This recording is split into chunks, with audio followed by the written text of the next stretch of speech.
جب تمہارے پروردگار نے فرشتوں سے کہا کہ میں مٹی سے انسان بنانے والا ہوں، جب میں اس کو درست کر لوں اور اس میں اپنی روح پھونک دوں تو اس کے آگے سجدے میں گر پڑنا۔ سو تمام فرشتوں نے سجدہ کیا مگر ابلیس کہ وہ اکڑ بیٹھا اور کافروں میں ہو گیا۔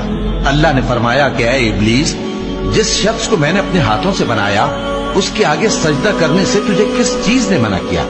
کیا تو غرور میں آ گیا یا اونچے درجے والوں میں تھا؟ بولا کہ میں اس سے بہتر ہوں کہ تو نے مجھ کو آگ سے پیدا کیا اور اسے مٹی سے بنایا۔ فرمایا بس یہاں سے نکل جا، تو مردود ہے اور تجھ پر قیامت کے دن تک میری لعنت پڑتی رہے گی۔ کہنے لگا کہ میرے پروردگار، اچھا تو مجھے اس روز تک کہ لوگ اٹھائے جائیں مہلت دے۔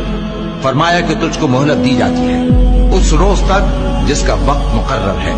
کہنے لگا کہ مجھے تیری عزت کی قسم، میں ان سب کو بہکاتا رہوں گا سوائے ان کے جو تیرے چنے ہوئے بندے ہیں۔ فرمایا ٹھیک ہے، اور میں ٹھیک ہی کہتا ہوں کہ میں تجھ سے اور جو ان میں سے تیری پیروی کریں گے سب سے جہنم کو بھر دوں گا۔ اے پیغمبر، کہہ دو کہ میں تم سے اس کا صلہ نہیں مانگتا اور نہ میں بناوٹ کرنے والوں میں ہوں۔